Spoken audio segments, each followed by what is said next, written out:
because we were gonna pick up Joy and Jazz after their work.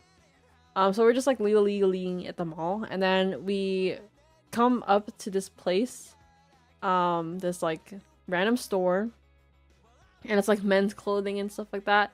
And we've been really into like cowboy hats because I don't know why. I think it's because Jerome has been playing Red Dead Redemption, and I also just really like cowboy hats, like Ace's hat. I always thought it was really cute, but like I never like got an actual cowboy hat. So we've kind of been like on the look for cowboy hats, but like they've been really expensive. Like at the C&E, they're like $30. But this store, the specific store for like men's clothing and stuff, had like cowboy hats, right? And we're like, oh my god, like we should like buy them, but we're just looking because like, you know, gotta like make sure it's good quality, blah blah blah. And then the owner of the store, he's like this old man. He's like probably like 80 pushing 90, you know what I mean? I don't know why he's still working, but he later on told us because his son was like, nah, you gotta keep working, you can't like retire. And then we're like, huh? But he enjoys working because his job is like really easy. It's just like he just owns that store.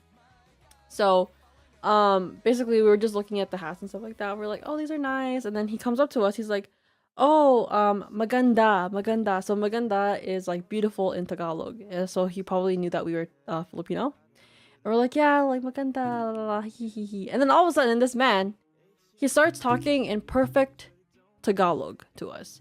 And mind you, he's like he's not Filipino. He's like he's Indian. And like when he was talking in English, he had like a thick Indian accent. So we were like surprised. We're like, oh, like what the heck? Like, you know Tagalog so well. He knows it better than I do. I could only understand Tagalog, but like I can't speak Tagalog. So then we're like making conversation. We're like, oh, like how do you know Tagalog and stuff like that. He's like, oh, I lived in the Philippines for like 20 years. I had like a business there. And then he was like saying that his family, like he has family there as well, like that's still currently lives there. And then he gave us like his business card. He's like, oh, if you ever go to like Philippines, go to like this certain province, here's the card, you should hit up the business. And we're like, okay. So we took the card, and he's like all of a sudden telling us his whole life story about like everything, everywhere, all at once, you know what I mean? And like he was showing us like pictures of his like kids, and like he was telling us a story about like, oh, like his he's like, oh, my kid, he's like the youngest in the family of all boys, and like we really want him to have a grandson soon because we're getting old. Like him and his wife is getting old. But his grandson, not his grandson, but his son, I think he works in like law enforcement, I believe, or maybe a security guard, I don't remember.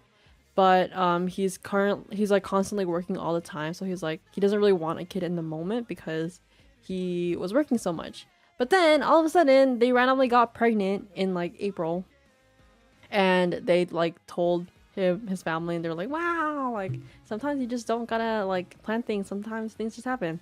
And then like they were like really excited, and he showed us like the videos of like his son like telling his family about like the pregnancy, and then like how his wife told her husband about the pregnancy, and like it was like so cute.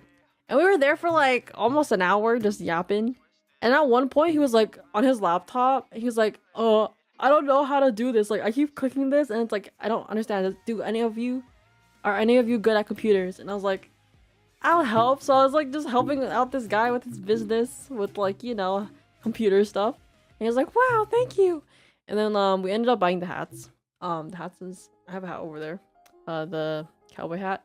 So we ended up buying it, and he was like, oh my god, thank you so much. Like he was like, oh, like, but like if you ever want to come back and just like hang out and like just talk, you can always just come back. You don't even have to buy anything. We're like, okay. So we're just like, we just left.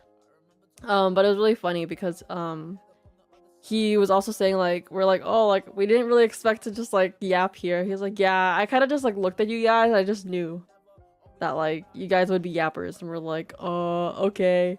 So we thought it was kind of funny that we just ended up talking to him and like learning about his whole life story and everything. There was like so much more conversation that happened, but I can't really remember. I just remember at one point he was like, oh, it's like to Jerome, he's like, oh, you look like my wife's cousin. And we're like, huh? And he sent us a picture of him, or showed us a picture of him.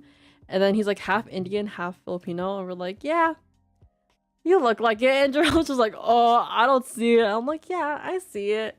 I was just teasing him the whole time, but like, yeah, it was really fun. I think lately I've been like really inspired to like talk to just like random people.